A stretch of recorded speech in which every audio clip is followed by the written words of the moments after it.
For your ears only for the week of November 10th and Veterans Day, I'm David Alpern. I'm Melissa Exelberth. Hold me accountable for the debacle. Okay. I'm responsible. I am sorry that they are finding themselves in this situation based on assurances they got from me. We've got to work hard to make sure that they know we hear them. There never would have been a shutdown if Harry Reid and President Obama hadn't said, we will not compromise, we will not negotiate, shut the government down. But it is worth also focusing on what did happen, because a lot, I think, was accomplished in the last couple of months. Number one, the public debate over the harms that Obamacare is inflicting. It elevated the public debate. It took days of mounting criticism over the troubled launch of Obamacare, even from some loyal Democrats, for President Obama himself even to approach the kind of apology and acceptance of accountability that Health and Human Services Secretary Kathleen Sebelius had offered earlier last week at a contentious House hearing. And Texas Senator Ted Cruz took more credit than blame for the 16-day government shutdown he helped to inspire in a fruitless effort to defund, delay, and delegitimize the program even before its problems became fully clear. A retreat from responsibility has also been evident in the continuing controversy over surveillance excesses at the National Security Agency, security deficiencies in the attack that killed Americans at a diplomatic post in Benghazi, Libya, and Wall Street crimes paid for with fines that set records but remained within the cost of doing business. To talk about the absence of accountability in so much of the government and commerce today for your ears only, we're joined again by Michael Brenner, University of Pittsburgh Professor Emeritus and Fellow of the Center for Transatlantic Relations at Johns Hopkins. But first, some numbers. Approval of the president remains down around 40% and far lower for Congress and the Republicans. The Office of Management and Budget last week reported the cost of the shutdown between $2 and $6 billion in lost economic output and government back pay for 6.6 million non-work days. Unemployment ticked up from 7.2 to 7.3%, but there was good news in the 204,000 new jobs added last month, and the week ended with a record-high 15,761 Dow Jones average. Now to Professor Brenner, welcome back to the program. Oh, pleased to be with you. Talk about the differences between responsibility and accountability on paper and in practice, especially in terms of penalty. Well, I think we should bear in mind that accountability is really at the heart of any democratic system, and particularly, American democratic system.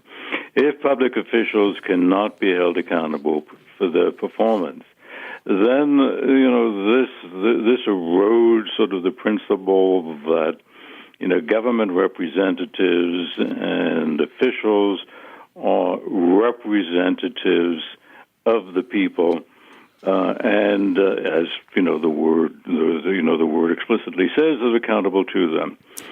The only way that accountability, though, can be take on practical meaning is if there are penalties. In other words, just a verbal statement that, yes, I'm responsible, as Secretary Sebelius made before this House committee, or more belatedly, President Obama in regard to those persons who will be losing what they find more than satisfactory sort of insurance programs, means absolutely nothing in practical terms.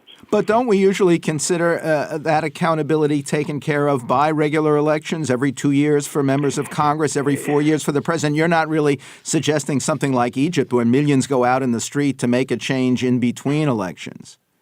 No, although it wouldn't be a bad idea if American citizens, directly and indirectly through the media, were more vocal in expressing their discontent and their expectations that when there are manifest errors, that something be done about them. Do you think that we would see a Sebelius resignation if the contentious partisan gridlock on Capitol Hill politics in Congress didn't threaten to block the nomination of any successor? No, I don't. That might be true, but I really don't think that's a factor in the equation. The truth is that nobody resigns these days, or nobody is fired these days, because that's considered for two reasons. One, administration is considered to be that more of an embarrassment than the continuation in office. And two, there is really not very much of a hue and a sort of cry for these people to accept what is not just punishment, but a due judgment on their performance, and that is a judgment on the competence to perform the public duties for which they've been appointed. There actually have been some resignations announced at the NSA command, or do you see that as the White House looking for scapegoats? No, well, the NSA thing, those moments, I think, have absolutely nothing to do with the revelations of the excesses, and I would view them as sort of abuses of NSA surveillance. Don't forget you have Mr. Clapper, who is Director of National Intelligence, who perjured himself, in other words, committed a crime before Senate committees and lying directly and explicitly in response to a question as to what the NSA was doing. In other words, he considered what he did was a criminal act. And, we certainly, one should be able to agree that the application of the law should not depend on political circumstances. So we have an example of that in terms of Clapper. And we also have even the more extraordinary, by the way, I think this phenomenon extends beyond the federal government and even beyond governments generally.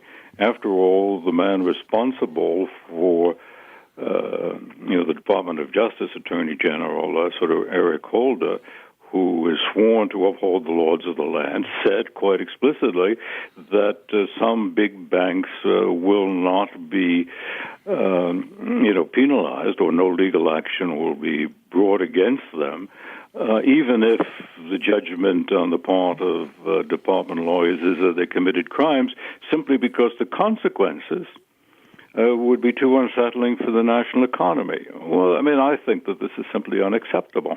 Of course, history will have to judge the wisdom and responsibility of President Obama in pressing for a deal to lift some sanctions against Iran in exchange for a temporary freeze on their nuclear program to permit talks on some long-term compromise. What's your view of those negotiations that Israel and some Arab nations see as so threatening? Well, I think it's clear at this point that on the Iranian side, there is a desire to reach a deal. But that doesn't mean that it's unqualified. And the sticking points, as I understand them, are going to have to do with the recognition on the part of the West, and indirectly, the world community, or a large part of it, that Iran will retain the right that is legally Iran's to continue to develop civilian elements of the fuel cycle. There's no guarantee that this interim agreement, which has been outlined, in effect will be realized. I think there's good reason to hope, though, that that it will be. Because then that would clear the way for a normalization of relations with Iran that could have positive repercussions throughout the region. Michael Brenner, University of Pittsburgh Professor Emeritus and Fellow of the Center for Transatlantic Relations at Johns Hopkins. Quote from the news, "Am I an addict? No. Have I tried it? Probably in one of my drunken stupors." That was Toronto Mayor Rob Ford admitting that he had smoked crack, as a long secret video demonstrated, but he said he had no plans to step down. Next, lessons from last week's elections for your ears only.